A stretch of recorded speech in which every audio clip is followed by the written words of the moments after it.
ازاي تعمل تأثير السبليت سكرين على ادوب بريمير برو؟ يلا بينا نبدأ.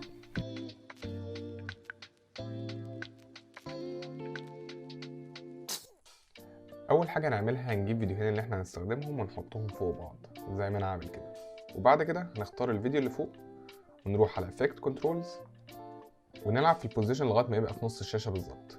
نحركه كده بالسهم ونجيبه لغاية هنا، فبكده نكون قسمنا الشاشة نصين. بس في مشكلة انك في جزء من الفيديو من ناحية اليمين هنا احنا خفيناه عايزين نظهر مثلا الحتة اللي على اليمين دي. فايه الحل للمشكلة دي؟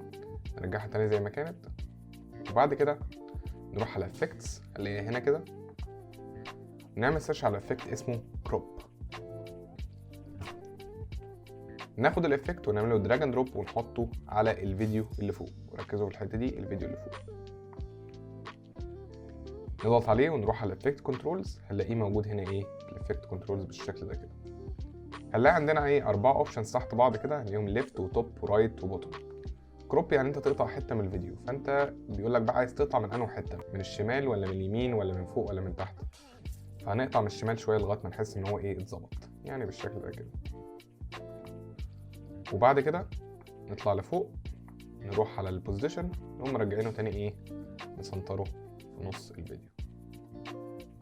وبعد كده بقى الباقي سهل، ممكن نروح نعمل سيلكت الفيديو التاني ونروح على البوزيشن نحركه لغايه ما نظهر الجزء اللي احنا عايزينه من الفيديو بنفس الشكل. على سبيل المثال مثلا ايه كده بالشكل ده.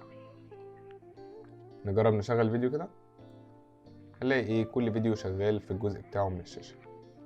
وكده نكون شرحنا ازاي نعمل تأثير السبليت سكرين. طبعا بقى لو انت عايز تعمل حاجه زي فاصل او خط يفصل ما بين الفيديوهين، ممكن نرسم خط نحطه ما بين الفيديوهين عشان يبقى شكله احسن. كنا شرحنا الطريقه بالتفصيل في فيديو قبل كده، هتلاقوا اللينك في الايفون.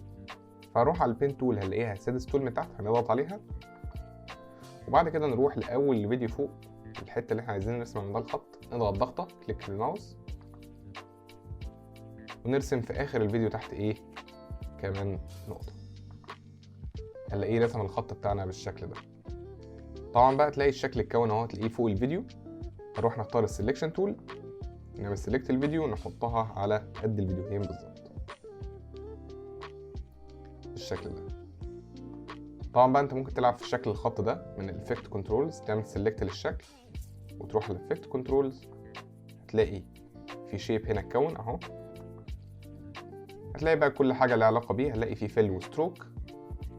ممكن بقى تغير اللون زي ما انت عايز، ممكن نضغط هنا كده ونختار اللون اللي انت عايزه، نختار على سبيل المثال ابيض. ممكن كمان تضغط على الستروك ده البوردر بتاع الشكل، يعني كان بوردر ابيض، وممكن نزود حجمه عشان ايه نكبر الخط بتاعنا بالشكل ده كده عشان يظهر بس اكتر.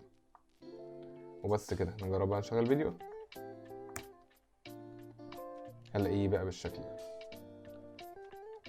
وبكده نكون وصلنا لنهايه الحلقه. متنسوش تعملوا لايك للفيديو وتشتركوا في القناه وتابعونا على صفحه الفيسبوك. وبس كده، سلام.